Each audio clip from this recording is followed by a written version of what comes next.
fantasy short stories. Unwanted Tenant by Brendan Burton. Let's see the damage.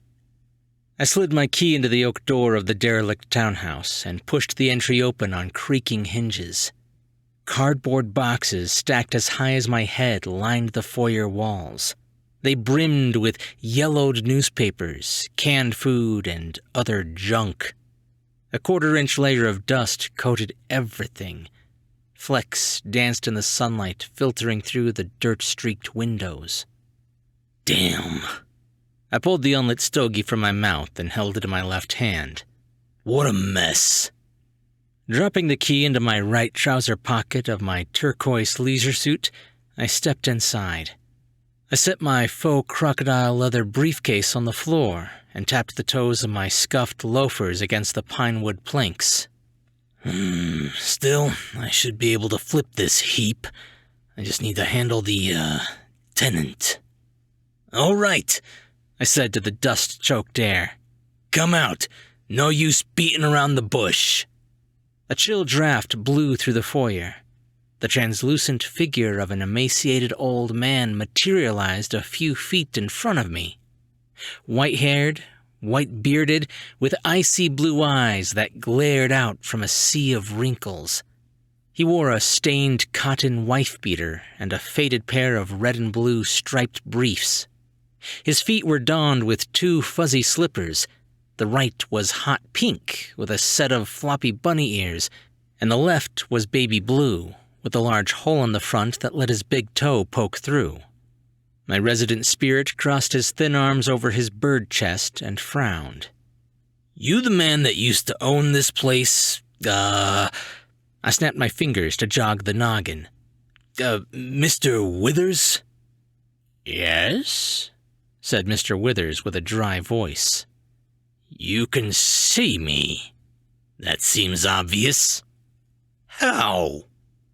I'm, what do you call it? I snapped my fingers again, trying to find the word. Psychic. Yeah, that's it. Psychic. Oh, said Mr. Withers, nonplussed. Why are you here? I pointed the tip of my cigar at the specter. You see, Mr. Withers, I'm the new owner. Bought the place a week ago. And I want you to scram. Take the first train out. Hit the old dusty trail. Mr. Withers' hooked nose crinkled. Huh? Leave, I said. Pack your bags and go, well, wherever you're supposed to go. Oh, that's all? Yeah. What do you say? The ghost stroked the wisps of his white beard. No. No? No! I frowned and felt the creases of my forehead deepen. Why not? Don't want to. That's not a good reason. Why's that? Well, you're dead. Mr. Withers' blue eyes dropped to gaze at his feet, then looked back to me. Looks like it, he said. And you don't need the house? I don't need much of anything, not anymore. But you won't leave? No. I swished my cigar in the ghost's direction and rubbed my free hand across the 3 long hairs I'd combed over my bald pate. What a pain. A throbbing hemorrhoid buried deep where the sun doesn't shine. I sighed. If he doesn't want to leave on his own, well, I'll have to convince him. Don't you have better things to do? I asked. Mr. Withers pondered the question for a moment. Can't think of any, he finally said. Don't want to go to heaven? No. Hell? Not particularly. Come on, I said. Surely you've got someone waiting for you on the other side. The specter shook his head. Nope. Wife? No. Children? Never had any. Brothers, sisters, parents, grandparents? Hell, an acquaintance from work or a favorite hooker? No. Nobody. Just me, myself, and my house. Lord, that's sad. Even I've got the old lady and my pack of rugrats waiting at home. I scraped the floor with my right loafer. Dust swirled around my shoe. There had to be something that would get him out. Anything. Why here? I asked. What do you mean? Said Mr. Withers. You're a ghost. You could go anywhere, see anything, everything. All the wonders of the world are at your fingertips.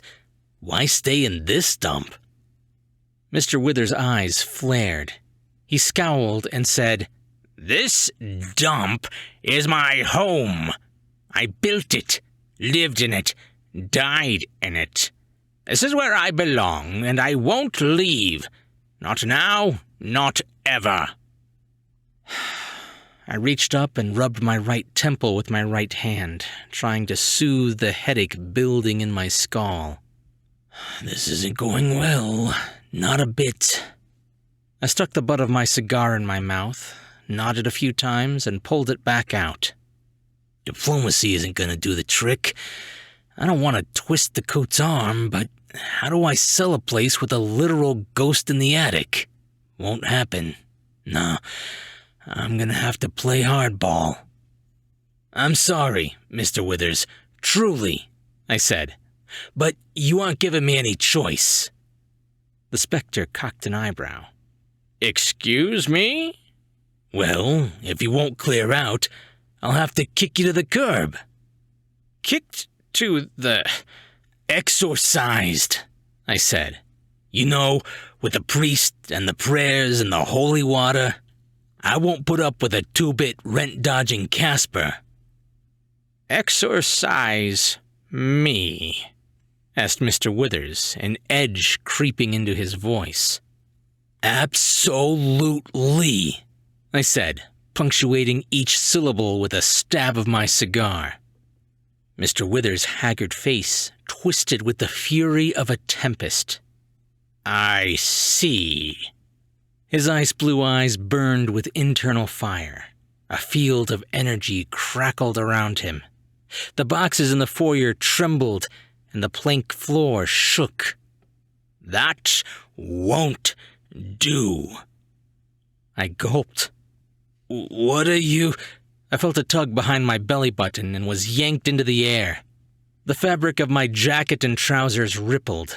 The stogie fell from my hand. My comb-over whipped off the top of my head. Mr. Withers drew me forward until we were eye to eye. You may kick me to the curb, he said, but I'll pull this house down around you, and the priest, and the prayers, and the holy water. You will never have it. Never!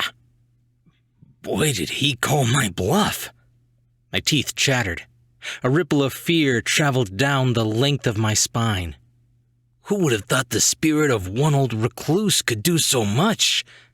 Despite the terror coursing through my veins like ice water, my mind buzzed, calculated, worried at a possibility like a dog with a bone. Maybe I can spin this. All right, I said, voice cracking. You got me. You win.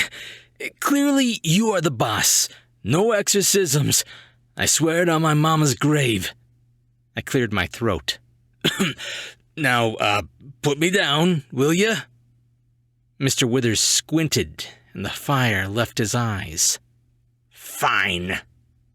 The pressure in my gut released, and I clattered to the floor. Standing, I brushed my suit off and returned each strand of hair to its proper place. Lord, I said, can you pull that poltergeist routine anytime you want? The ghost hesitated before answering, yes. And you'd rather level the place than leave? I made that clear. You sure did. I bent over and picked my cigar off the floor, blew on it, and jammed the end into my mouth. I straightened to my full height. Well, I said, what if I find a solution that suits us both? I make my money, and you keep your house." The spirit pursed his lips. Go on?" I grinned. "How do you feel about Halloween?"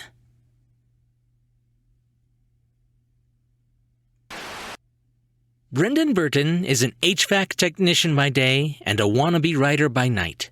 If you enjoyed his story, check out his Facebook page at facebook.com/thefightingwriter.